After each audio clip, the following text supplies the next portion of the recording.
আসসালামু আলাইকুম প্রিয় বন্ধুগণ, আপনারা নিশ্চয়ই জানেন যে সম্প্রতি দুবাই এয়ার শোতে ভারতের হালকা যুদ্ধবিমান তেজসের একটি ইউনিট বিধ্বস্ত হওয়ার ঘটনাকে ঘিরে নতুন করে বিতর্ক শুরু হয়েছে।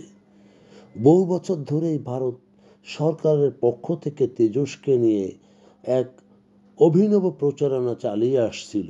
যেমন স্বনির্ভর প্রতিরক্ষা শক্তির প্রতীক হিসাবে এটি তুলে ধরা হয়েছিল, যা প্রযুক্তিগত উন্নয়ন ও বহুমুখী যুদ্ধ ক্ষমতা এবং রপ্তানির সম্ভাবনা সব মিলিয়ে তেজসকে ভারত যুদ্ধবিমান শিল্পের প্রধান সাফল্য হিসাবে প্রচার করে যাচ্ছিল।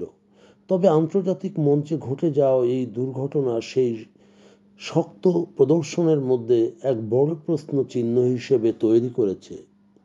প্রথমত, এত দীর্ঘ সময় ধরে ব্যাপক বিনিয়োগের পরও তেজস এখনও কোনো আন্তর্জাতিক ক্রয়াদেশ পেতে পারেনি, এবং শুধু তাই নয়, মালয়েশিয়া, আর্জেন্টিনা কিংবা ভিন্ন কয়েকটি দেশের সঙ্গেও আলোচনা চললেও তা এখনও কোনো দৃশ্যমান চুক্তিতে উপনীত হতে পারেনি।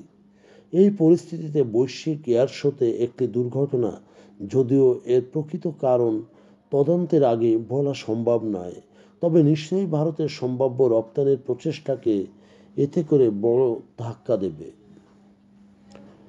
হয়তো অনেক ক্ষেত্রে দুর্ঘটনার দায় পাইলটকে নিতে হয় বা পাইলটের উপর অর্পণ করা হয়, এবং এটি চেষ্টাও করা হয়, কিন্তু এয়ার শোতে সাধারণত প্রশিক্ষিত, নির্বাচিত ও অভিজ্ঞ পাইলট ছাড়া কোনো পাইলট নির্বাচন করা হয় না, যাতে করে একটি দেশের যুদ্ধবিমানের আন্তর্জাতিক ভাবমূর্তি তৈরি হয়। ফলে এই ধরনের পাইলট চালিত বিমানের দুর্ঘটনা হলে তাকে কেবল মানবিক ভুল বলে পাশ কাটানো যায় না। বিমানটির নকশা, নিরাপত্তা ব্যবস্থা, ইঞ্জিন বিশ্লেষণ সহ নানা ইস্যু গভীরভাবে তদন্ত করা প্রয়োজন। তৃতীয়ত, এই ঘটনা ভারতের সামরিক শিল্পায়ন সেটি নির্ভরতার উপরও প্রশ্ন তোলে। স্বনির্ভরতার লক্ষ্যে যে অবশ্যম্ভাবী যে প্রশংসনীয় উদ্যোগ ছিল, সেটি তার পাশাপাশি বাস্তবসম্মত অগ্রগতি বলা যায় ব্যাহত হওয়ার অবকাশ রয়েছে।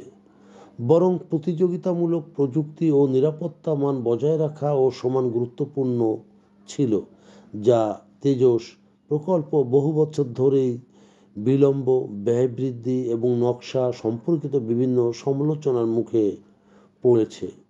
দুবাই এয়ার শোতে যে দুর্ঘটনা, সেই দুর্ঘটনার আলোচনাকে আবারও সামনে নিয়ে এসেছে এই সমস্ত প্রশ্ন।